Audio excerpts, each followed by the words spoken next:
through the Bible, when you're talking about the wilderness or you're talking about animals that work against God or the faithful, you do get a few types that show up regularly. It'd be hard to go through the scriptures and I don't have them ready here, but you get hyenas, jackals, lions, scorpions, vultures, serpents, right? Some of the stuff. And we had to skip over it just for the sake of time, but a lot of these things are what Anthony is reported as seeing or have attack him. At least as if it's real. There's times when they said that he was all clawed up and stuff, and people had to kind of come save him. Even when he prayed, that there was physical wounds put on by things like this. But then the devil continually provoked him, and I think it got more exalted as Anthony resisted more. So, chapter 53, we get an interesting thing here. A few days after, as he was working, that's Anthony, as he was careful to work hard, someone stood at the door and pulled the plate which he was working, for he used to weave baskets, which he gave to those who came in return for what they brought him. And rising up, he saw a beast like a man to the thighs, but having legs and feet like those of an ass, a donkey. And Anthony only signed himself, that is the sign of the cross, and said, I am a servant of Christ. If you are sent against me, behold, I am here. But the beast together with his evil spirits fled, so that through his speed he fell and died. And the death of the beast was the fall of the demons, for they strove in all manner of ways to lead Anthony from the desert and were not able. So, what is this thing that's like a man to the thighs, but legs and feet of a donkey? Yeah, this is what, as Paul and I will mention soon, this is what theologians, I mean, not just theologians, you don't have to be a theologian, you can just observe and think about it. What creature in the mythology, reminds you of when it comes to this description? And the best description that fit what Saint Anthony was dealing with is a centaur. And what I didn't know, but I just found out yesterday, was that they were supposedly in Greek mythology different type of centaurs, and but one of them especially resembles this type of centaur. So I have posted in the links. I mean, under um, the link in the main video description, I've posted a couple of theologians and links to their works, which you can download for free and read, and which we'll try to go fast through some. With, of course, we'll have to skip, and they're giving us two insights and the background when it comes to what is the desert and why it was normal for Anthony to, like Paul said, experience all these types of not just animals and wild beasts, but also demons. What is it about the desert, at least in biblical and Greek context? But also the second thing, what is Centaur, and how is that helping us understand? Why don't we just kind of summarize the other stuff here and then we'll move to the other article? So I can say from having listened and read some of this, basically Anthony experienced a lot of different things from and it seems as he progressed in his faith and withstood the devil more and more, the temptations and attacks sort of evolved and changed, and everything was thrown at him at different times. Like he was harassed by these beasts that seemed to be spirits, but also left physical marks on him. This possible centaur came to him and then fled. There was people that were possessed by demons who came and tried to apprehend him or hurt him. And I believe one night, flat out, he says that Satan came to visit him, a very giant man, and he was able to get Satan to reveal his identity and then speak truth about Christ, and he was gone. So it was pretty challenging, and credit to him. The text is rather elaborate, and at least from our maybe modern experience, it's hard to believe that some of the stuff even happened. Like, the description is I don't want to call it fantastical because I don't think Anthony or Athanasius would go there, but there's a little bit of hyperbole. Athanasius will do that. It's maybe a little bit expanded, but it's pretty incredible what they go through. But there's some other explanations out here that I think we want to explore when it comes to these creatures and the spiritual experiences, right? Yeah, I want to just read a few paragraphs from the first PDF, which is called Anthony's Onocentaur, which is a type or just a subspecies of centaurs. And this article was written by Andrew Kane. So I just have, I would like to read a few passages. There is a certain creature which they call an Onocentaura, one word. And anybody who has seen one would never have doubted that the race of centaurs once existed. Again, this is not myth. This is written by a scholar, so it's a scholarly document. And that artificers or artificers did not falsify nature, but at time produced even these creatures by blending the similar bodies into one. It doesn't say how, but that's very interesting, right? This creature of which my discourse set out to speak, I have heard described as follows. Its face is like that of a man and is surrounded by thick hair. Its neck below its face and its chest are also those of a man. Its spine, ribs, belly, and hind legs closely resemble those of an ass or donkey. The hands of the creature serve a double purpose. For when speed is necessary, they run in front or in front of the hind legs, and it can move quite as fast as other quadrupeds. I'm hoping I'm reading that correct. Never heard of that word. I guess animals who can, run on four legs, Yeah. which is basically almost every animal, right? Um, Again, if it needs to pluck something or to put it down or to seize and hold it tight, what were feet become hands. It no longer walks but sits down. Again, this is a shapeshifter. I mean, it, it reminds me of a shapeshifter. Again, the Onocentaur in particular was a known quantity as well. Its unique appearance is described by Alien. This historian is a spell. His name is spelled as Aelian, as well as by numerous Christian authors. And the word Onocentauros, Greek word, even is found in the Septuagint. And I checked for these verses. Septuagint is the Greek translation of the Old Testament, and all the passages there referred are from Isaiah 13:22, Isaiah 34:11, and Isaiah 34:14. If you just read your regular Bibles, most likely, like NIV, ESV, most likely you will not see it. But if you read the Septuagint, the Greek translation of the Old Testament, you will see this. Okay. So again, this being is found in Isaiah in the Greek translation of the Old Testament, which was used in the time of Jesus and the apostles. It was depicted in visual media as well, such as the second or first century BCE Nile floor mosaic at Palestrina, not Palestina, Palestrina, which illustrates animals and animal-like creatures that live in and around the Nile. In the upper right corner of the mosaic, perched on a rocky platform in the desert mountain in the background, is a creature with a human face and then a sinine body, so donkey body, which the mosaicist label in capitals as Onocentaura, the feminine form of the noun. This is very interesting. I didn't know there's because when you study cryptology and many of these beasts as well as giants, many times they're portrayed exclusively as masculine, right, as males.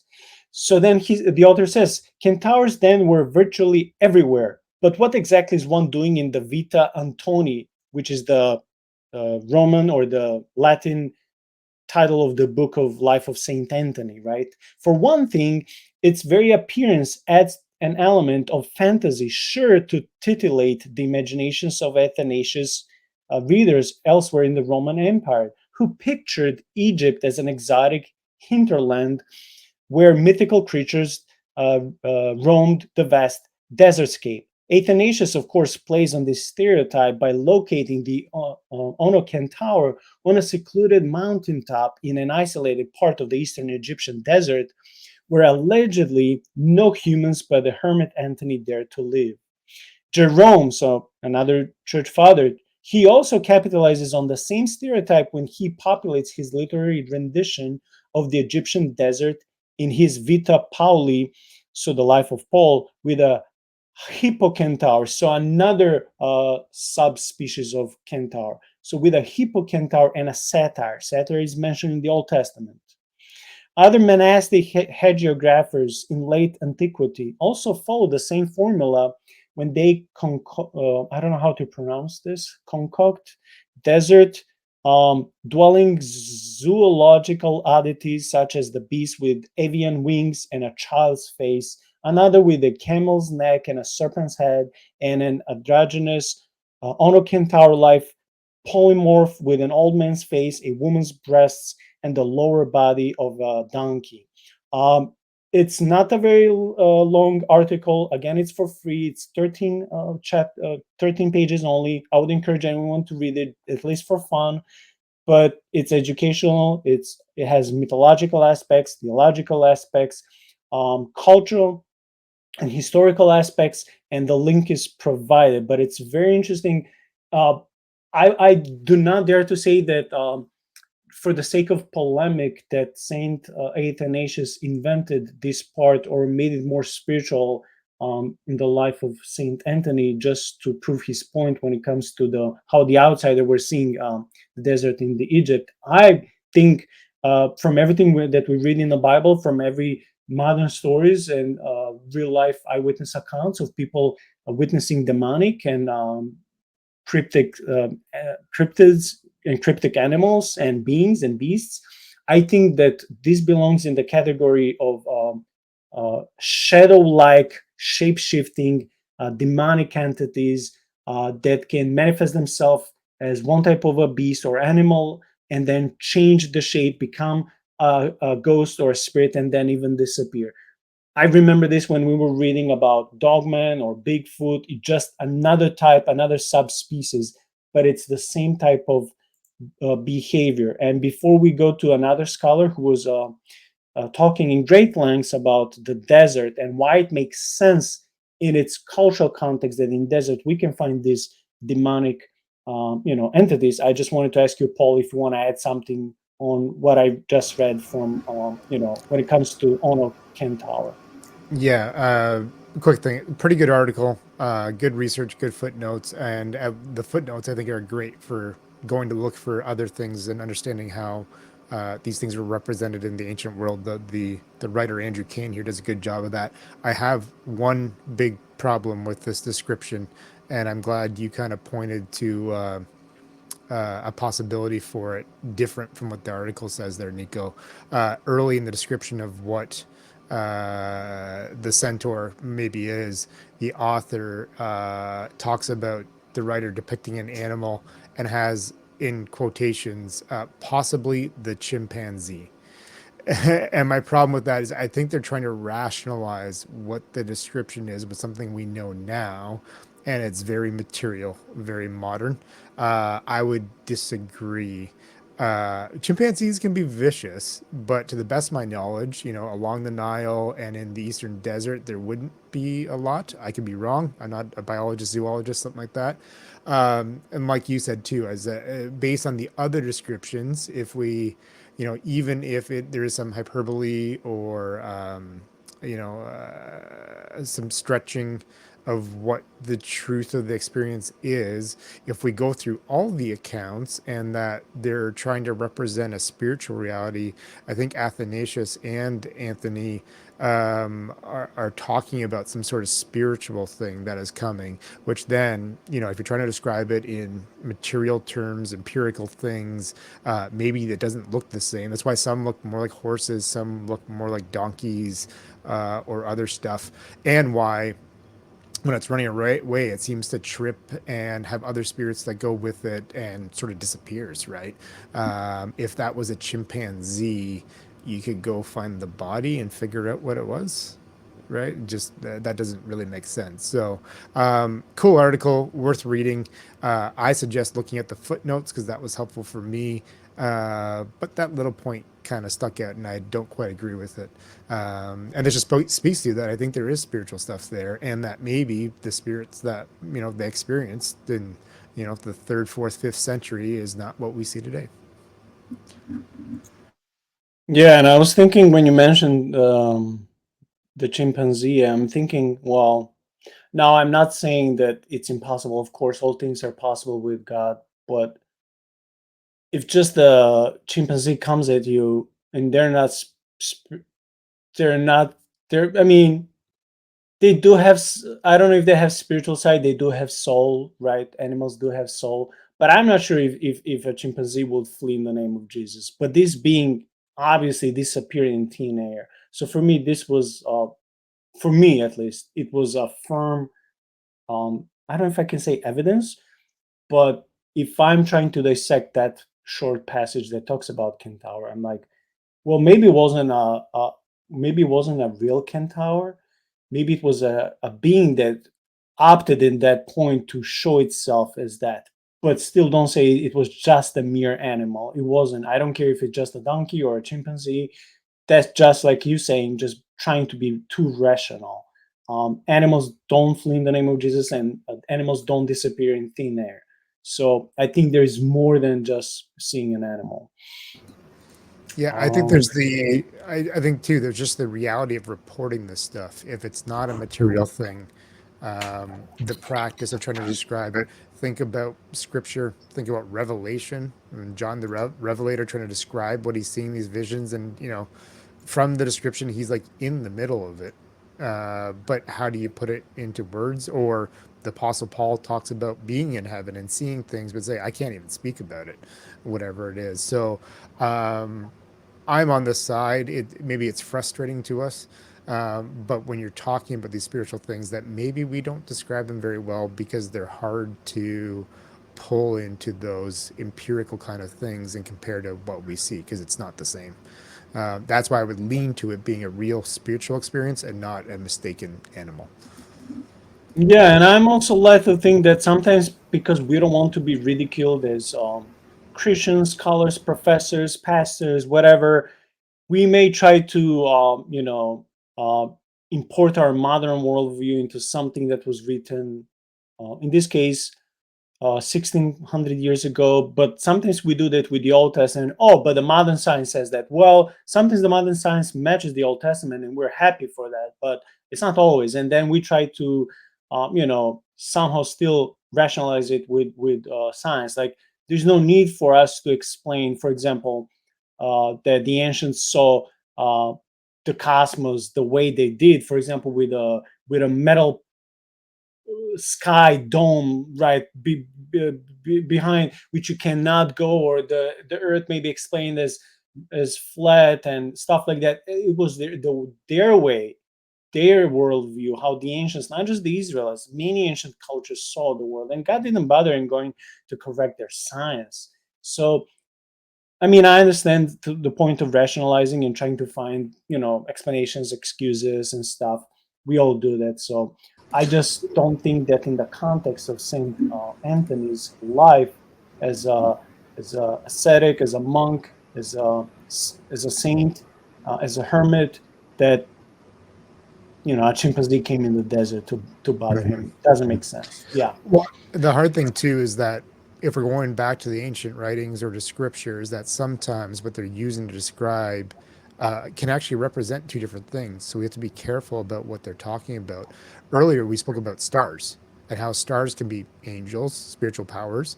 But for most people today, if you talk about stars, you're thinking about, big balls of burning gas out in space.